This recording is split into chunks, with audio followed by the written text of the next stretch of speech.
So we are here to discuss the questions of power sharing, chapter number 1 civics. तो यहाँ पे कुछ important questions discuss करने वाले हैं एग्ज़ाम पॉइंट ऑफ व्यू के हिसाब से। तो यहाँ पे 1 मार्क्स के कुछ क्वेश्चन है, इसमें से हम कुछ गिने चुने क्वेश्चन या कोई भी बीच में से रैंडम क्वेश्चन डिस्कस करेंगे। हम देखते हैं कि हमें कितना आता है आफ्टर रीडिंग द चैप्टर। ठीक है, तो यहाँ पे हम देखते हैं थर्ड क्वेश्चन में क्या है, विच community in Belgium is relatively rich and powerful.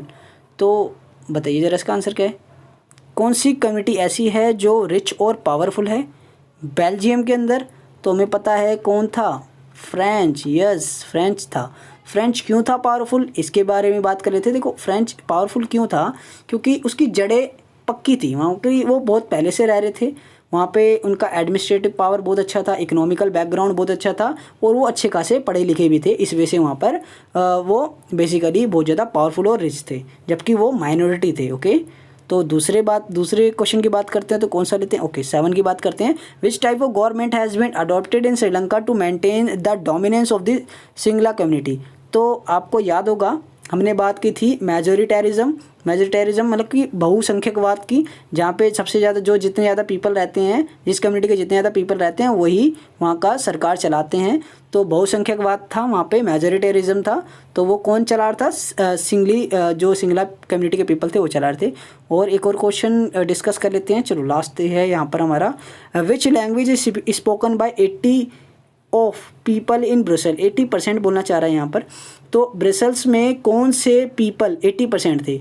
तो आपको मैंने जैसे कंपोजिशन बताया था यहाँ पे कि 80% सबसे ज़्यादा कौन थे, फ्रेंच थे, लेकिन ओवरऑल सबसे ज़्यादा कौन थे, डच थे। ठीक है, तो हमारे जो स्टार्टिंग ऑफ द चैप्टर में यही सब बताया गया था। और बाकी आप इस क्वेश्चन को अपने आप पहले, टू बी ऑनेस्ट, अपने आप से इनका आंसर अपने मन में देखना है, सोचना है, उसको कॉपी पे लिखना है, फिर अपने आप यहाँ पे 15 मार्क्स में से अपने आप को खुद से नंबर देने कि आपके 15 आउट ऑफ कितने आ रहे हैं। और मैं जहाँ तक जानता हूँ आप 15 में से ईजिली 10 to 12 ऑप्ट कर सकते हो, गेट कर सकते हो, जैसे मैंने पढ़ाया हुआ है। ठीक है, 1-2 क्वेश्चन थोड़ी डिफरेंट होंगे बट उसको देख सकते हो आप आंसर की में।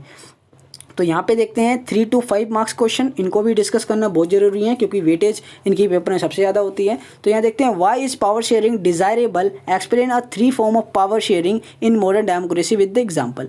तो इसको बताने की ज़रूरत मुझे नहीं लगती है, क्योंकि मैंने बताया था पावर शेयरिंग क्यों ज़रूरी है, क्योंकि एक अच्छा कंपोजिशन हो सके, गवर्नमेंट का सिस्टम अच्छी तरीके से रन कर सके, हर किसी को इक्वल अपॉर्चुनिटीज़ मिल सके, कोई ग्रुप एक दूसरे पे डोमिनेट ना कर सके, सो ऑन, मतलब कि बहुत सारे इसके रीज़न हो सकते हैं। और यहाँ पे बोला है 3 फॉर्म ऑफ पावर शेयरिंग। तो मैंने बताया था एक वर्टिकल था, वर्टिकल में एक था सेंट्रल, स्टेट और लोकल। और आपका हॉरिजॉन्टल में था आपका legislature, legislature, executive and judiciary, we know that very well. Okay, और थर्ड टाइप में हम बात कर लेते हैं। तो किसकी बात करें हम थर्ड टाइप में, तो थर्ड टाइप था हमारा कौन सा था, yes, power sharing between different groups, social groups. जैसे मैंने बताया था, जैसे बेल्जियम था, बेल्जियम में कम्युनिटी, हम कह सकते हैं कि कम्युनिटी पावर शेयरिंग होती थी, जहाँ पे हर किसी के राइट्स का प्रोटेक्शन या उनकी इश्यूज़ को समझा जाता था और रिजॉल्व किया जाता था। आगे देखते हैं, why was the minority French speaking community relatively rich and powerful. Minority में जैसे अभी आपको बताया था कि वो क्या थे, डोमिनेट करते थे। क्यों करते थे, क्योंकि इकोनॉमिकल और आपका जो हो गया पॉलिटिकल और उनका जो एजुकेशनल बैकग्राउंड बहुत स्ट्रॉन्ग था, इसकी वजह से वहाँ पे वो डोमिनेट कर रहे थे। ये आंसर की में आप आराम से देख सकते हो। तो यहाँ पे एक चीज़ और मैं बता देना चाहता हूँ, ये जितनी भी PDF है इसको मैं इनको डिस्क्रिप्शन बॉक्स में डाल दूँगा, वहाँ से आप जाके लिंक प्रोवाइड कर दूँगा, वहाँ पे आप जाके आराम से इसको डाउनलोड कर सकते हैं, इसको पढ़ सकते हैं। ठीक है, okay. Now the third question is, how majoritarianism result in social tension in Sri Lanka. Majoritarianism कैसे इसका रिजल्ट सोशल टेंशन देने लगा। जैसे मैंने बताया था वहाँ पे सिविल वॉर स्टार्ट हो गए, सारी कॉन्फ्लिक्ट पैदा हो गए एक दूसरे के बीच में, तो वहाँ पे बहुत सारे इश्यूज़ को उनको झेलना पड़ा। ठीक है, okay. Now fourth is sharing of power making a country more powerful and United, justify the statement. तो कैसे एक पावर शेयरिंग एक कंट्री को मोर पावरफुल या यूनाइटेड बना सकती है, तो इसका एक सीधा साधा एग्जांपल आपका कौन है? यस, वही कौन? बेल्जियम। यस, तो बेल्जियम में सारा पावर शेयरिंग की गई, जिसकी वजह से एक जो पूरा था कंट्री एक यूनाइटेड वे में काम करने लग गई और बहुत पावरफुल तरीके से काम करने लग गई।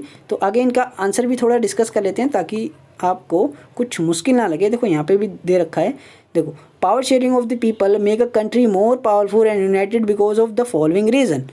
कुछ रीजन के ऊपर बात करें तो जैसे power sharing ensure that all people have stake in government, power sharing ensure maximum participation is uphold the concept of people's rule. तो इसमें बोला गया है कि यहाँ पे इंश्योर करता है power sharing people's have stake to government, मतलब कि गवर्नमेंट के ऊपर गवर्नमेंट कैसे वर्क करेगी पीपल के लिए, सब इंश्योर करता है। इंश्योरिंग द मैक्सिमम पार्टिसिपेशन की कितनी हकदारी या कितनी जिम्मेदारी या कितना पार्टिसिपेशन पीपल करते हैं गवर्नमेंट में, ये भी इंश्योर करता है। बाकी आप इजीली पढ़ सकते हो। It's ensure the political stability in democracy, we know that very well. Power sharing accommodates diverse group, मतलब कि जितने ग्रुप्स हैं सबके ग्रुप्स की रक्षा करता है। ठीक है, आगे देख लेते हैं, कुछ क्वेश्चंस को डिस्कस कर लेते हैं। ये सारे क्वेश्चन वही हैं जो मैंने अभी डिस्कस किए थे चैप्टर में। अगर आपने वो वीडियो पूरी देखी है, अगर ये वीडियो पूरी देखी है तो आप इजीली इन क्वेश्चन का आंसर दे सकते हो।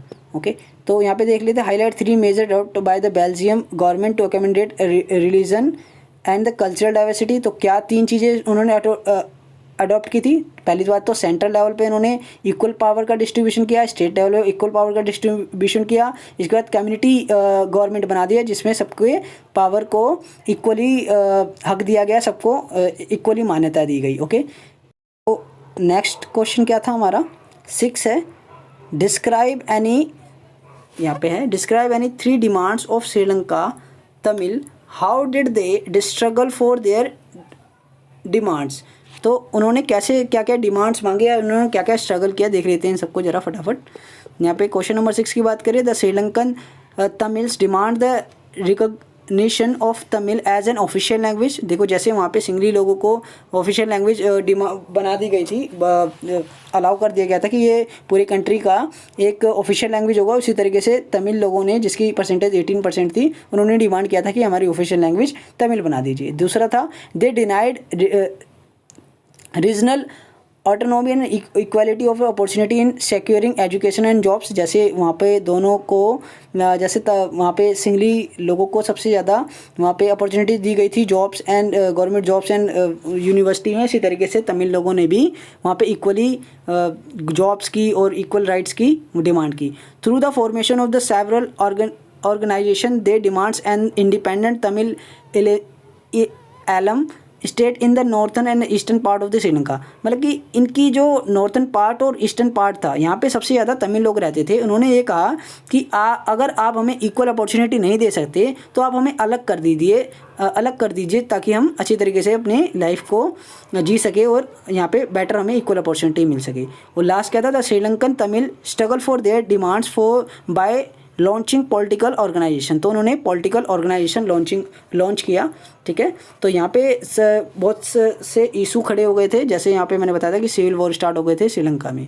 ठीक है, और यहाँ पे देख लेते हैं, why do we learn from the 2 story of Belgium and Sri Lanka. We know that हमने क्या क्या लर्न किया है, क्या क्या नेगेटिव एंड पॉजिटिव साइड्स थे, तो हमने अच्छी तरीके से देख लिया। आप वीडियो को देख के समझ सकते हैं। How do pressure groups and the interest group है शेयर पावर इन डेमोक्रेसी। तो वो कैसे शेयर करते हैं डेमोक्रेसी में पावर, तो ये भी हम जानते हैं कि वो इक्वली एक दबाव बनाते हैं, जो रूलिंग पार्टी होती है, रूलिंग पार्टी पे दबाव बना के उसको सही वे में चलाने का काम करते हैं। अगर यहाँ पर प्रेशर ग्रुप ना